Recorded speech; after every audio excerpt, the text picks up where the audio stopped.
আসসালামু আলাইকুম, আমি মোসাম্মদ জোসনা আক্তার তারা। আমি সিএ আর্টিকেলশিপ শুরু করেছি 10th অক্টোবর 2021, কোয়ালিফাই করেছি মার্চ এপ্রিল 2024-এ। আমার অলমোস্ট 2 বছর 7 মাস সময় লেগেছে। চেষ্টা করতাম যে রেগুলারলি যেন পড়ালেখা করা যায়, চেষ্টা করতাম সকাল সকাল পড়ার জন্য, যার কারণে আমি আসলে ফজরের নামাজ যখন পড়তে উঠতাম, তো ফজর থেকে অফিসে যেতে তৈরি হওয়ার সময় পর্যন্ত আমি চেষ্টা করতাম ওই টাইমটাতে একটু বেশি ইউটিলাইজ করতে।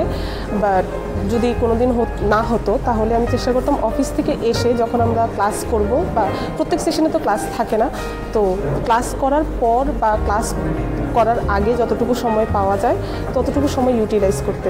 ক্লাসে আমি মেইনলি যখন টিচার যেই টপিক পড়াতেন, আমি চেষ্টা করতাম যে আসলে টিচার কোন টপিকটার উপরে গুরুত্ব দিচ্ছেন, সেই টপিকটার একটা ক্লাসে তো আসলে টিচারদের পক্ষে সব কিছু পড়ানো সম্ভব হয়ে ওঠে না। তখন ওই টপিকের আশেপাশে যে কোনো খুঁটিনাটি জিনিস আমি চেষ্টা করতাম যেন বাদ না যায়, কোনো কিছু সম্পূর্ণ জিনিস কমপ্লিট করে দেন চেষ্টা করতাম যে পরীক্ষার হলে আসার। পরীক্ষার দেওয়ার technique I am blessed with fast hand writing.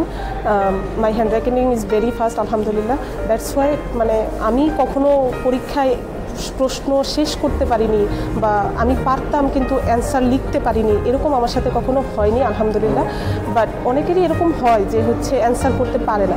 আমার সাথে যেহেতু এরকম হয়নি, আমি সবসময় চেষ্টা করতাম যেটা আমি পারি সেটা সবার আগে উত্তর করার জন্য, সিরিয়ালি যেভাবে পারি সেভাবে উত্তর করার জন্য। যেগুলোতে আমার হালকা কিছু কনফিউশন হয়তো বা থাকে, সেইগুলো একটু দেরিতে বা শেষের দিকে একটু ভেবে, যেহেতু আমার হাতের লেখা ফার্স্ট ছিল আর সময়ের খুব একটা ঝামেলা ছিল না, আমি একটু চিন্তা করে যেটাকে পারতাম না সেটা একটু শেষে অ্যান্সার করতাম। দেন এক্সামের আগে যে এক্সাম লিভটা আমরা অ্যাভেল করি, সেই লিভটাকে ফুললি ইউটিলাইজ যদি কেউ করতে পারে তাহলে আমার মনে হয় যে সে উইদিন 3 ইয়ার্স কমপ্লিট করতে পারবে, কোনো অসুবিধা হওয়ার কথা না।